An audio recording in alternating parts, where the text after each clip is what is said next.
12, verses 1 to 13. To the soul on this online word through podcast or YouTube channel on this, we'd like to suggest the three exposition questions. Number one, in verse 1. At that time Michael shall stand up, the great prince, who stands watch over the sons of your people. And there shall be a time of trouble, such as never was since there was a nation. Even to that time, and that time your people shall be delivered. Everyone who is found written in the book. What does it mean, and what can we learn from here? Question 2 in verse 4. But you, Daniel, shut up the word and seal the book until the time of the end. Many shall run to and fro, and knowledge shall increase. What does it mean, and how can you apply it to our lives? Question 3 in verse 12. Blessed is he who waits, comes to the 1,335 days. What does it mean, and how can we apply it to our lives? In the last time in Daniel chapter 11:45, and he shall plant the tents of his palace between the seas and the glorious holy mountain. Yet he shall come to his end, and no one will help him. The glorious holy mountain refers to Mount Zion, or more broadly the city of Jerusalem. It is prophesied that during the battle of Armageddon, at the climax of the Great Tribulation, Jesus Christ will return with his saints. He will descend upon the Mount of Olives, causing it to cleave into a new vast valley extending toward the Jordan Valley. Jesus will then supernaturally destroy the Antichrist, not through physical combat, but by the power of his spoken word. Likened to a sword from his mouth, despite the Antichrist's immense power and forces, which will lead people to question who can oppose him, his reign will end with a single command from Christ. This aligns with Martin Luther's sentiment that one little word will fail him, emphasizing that no force can withstand the authoritative word of Jesus. Arising from our compelling love of Jesus Christ, we adopt the literal interpretation of this chapter 12:2, and we tolerate other non-literal interpretations that do not conflict with the principles of doctrine of Christ, such as those affirmed in the Apostles' Creed. Because we honor diverse gifts, ministries, and operations, all directed by the same Spirit working in all. Here is the cited from Sola Spiritus Sanctus for the Perfect Reformation book, second edition, right there. So you may see the chart, 7 weeks of Daniel. Today, the text issue here, the bottom line is first resurrection, the first part, that is Great Tribulation just before, the rapture of the Christians in heaven. Then is at the end of Great Tribulation, that is the first resurrection, second part. The first resurrection finalized at that time, beheaded and the saints resurrected on the earth, that part. So, and with the sealed Jewish people together, and into millennium kingdom. So millennium kingdom, at the end of millennium kingdom, that's the second resurrection for second death, so not recorded in the book of the Lamb, not say Gehenna judgment. That is the issue today Bible study. So you may see that particular, that's based upon literal interpretation. First one, at that time Michael shall stand up, the great prince who stands watch over the sons of your people, and there shall be a time of trouble, such as never was since there was a nation, even to that time. And at that time your people shall be delivered, everyone who is found written in the book. This is question one. The nation of Israel is referred to as the children of your people. God created angels who are spirit beings and whose name means messenger. These angels numbers in the hundreds of millions and have varying ranks, powers, and authority, including the cherubim who worship God around his throne, of which Satan was one. Michael is identified as the chief prince who stands for Israel. The text introduces a future 7-year period for Israel, known as the 17th 7-year span of Daniel's line, during which God will pour out his spirit and deal with them. See above diagram. The period, also called the Great Tribulation, Marty, that is a citation right here, bottom line, will be divided into 2 3.5-year segments. Currently, blindness has happened to Israel in part until the fullness of Gentiles to come in.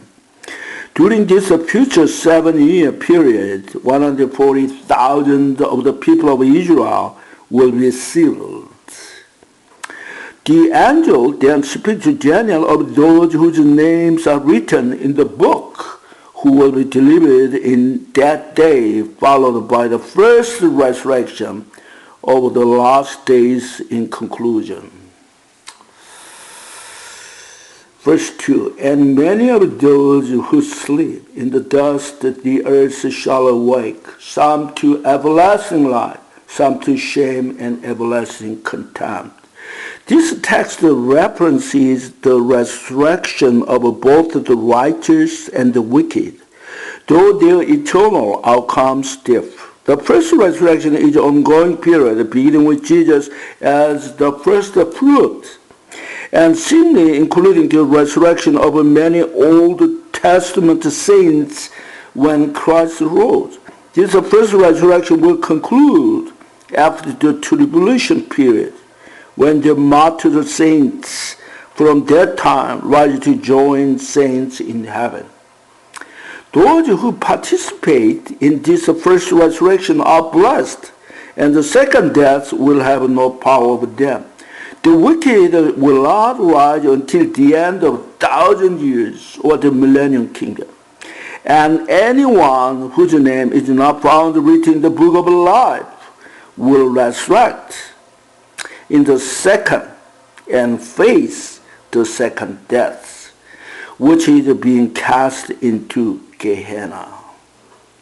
Verse 3, those who are wise shall shine like the brightness of the firmament, and those who turn many of righteousness like the stars forever and ever.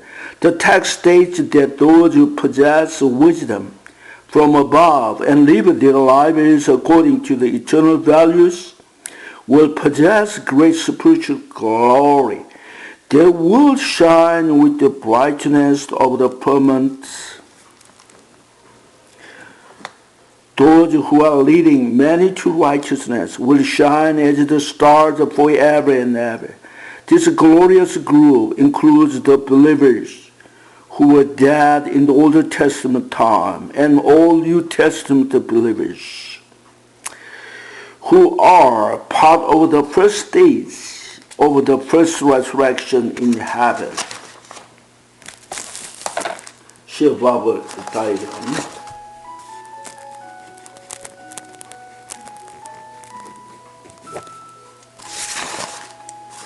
Verse 4, but you, Daniel, shut up the words, seal the book, until the time of the end. Many shall learn to and fro. Knowledge shall increase.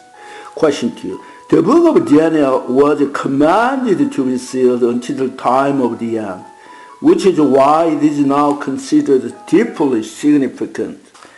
The increase of knowledge mentioned in this context refers specifically to the prophetic knowledge contained within Daniel's book, which would only be understood in the latter days.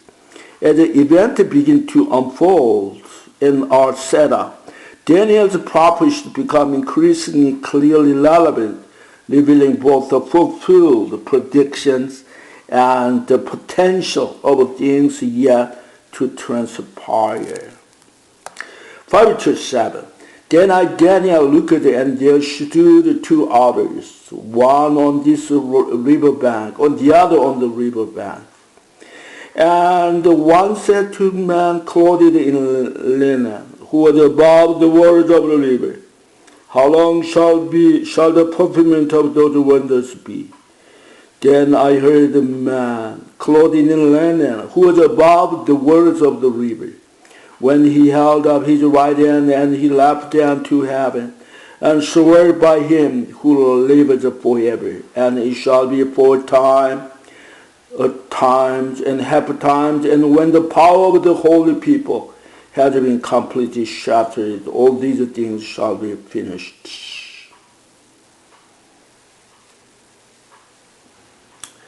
The setting described as a river bank or the bank of a river refers to Tigris River in Babylon. The figure identified as the man clothed in linen is interpreted to be Jesus. The phrase times and half time is a symbolic measurement that is understood to represent a period of 3.5 years. The former part of the 7 years, it is 1,260 days, which equals 42 months or 3.5 years, according to Daniel 306 days Babylon calendar. 8-11. Although I heard, I did not understand. Then I said, my Lord, what shall be the end of these things? And he said, go your way, Daniel, for the words are closed up and sealed till the time of the end. Many shall be purified, made white, and refined, but the wicked shall do wickedly, and none of the wicked shall understand, but the wise shall understand. And from the time that the daily sacrifice is taken away, and the abomination of desolation set up, there shall be 1,290 days. The text describes a period following the Antichrist arrival in Jerusalem, where we will hold the temple worship with the abomination and once again disperse the Jews. Those obedient to Christ will flee to the wilderness, where they will be protected for a period known as a 3.5 year period, 1,260 days, the latter part of the 7 years. At the end of these 1,260 days, the power years of the Antichrist and kingdom of darkness will be completely broken and finished. However, the text notes additional 30 days beyond the latter 3.5 year period. That is 1,290 days. 12. Blessed is he who waits, comes to the 1,335 days. The text suggests additional 45 days beyond the previous 30 days extension, 1,335 days, based on Babylon calendars, which may be the time needed to complete the judgment of the survivors of the tribulation. This total 75 days, 30 days plus 45 days following the initial 3.5 year period is proposed as the duration required for God's judgment, after which those whom Lord deems righteous will be permitted to enter the millennium kingdom. Verse 13. But you go your way till the end, for you shall last, and will arise to your inheritance at the end of the day. The text affirms that the Old Testament saints will have their place, just as the church will have its place in the glorious kingdom of God. The crucial question is one's personal eligibility, which depends entirely on their relationship with Jesus Christ today. We covered all the questions. You may see a diagram, so a lot helpful, just based upon literal interpretation. Also continue to keep on prayer for the missionary. Also, please pray for the publication of this book will go smoothly, reflect the character of Jesus, even during the government shutdown and the delay in receiving the LCCN. May God bless you. Let's sing all together Maranatha song on brochure.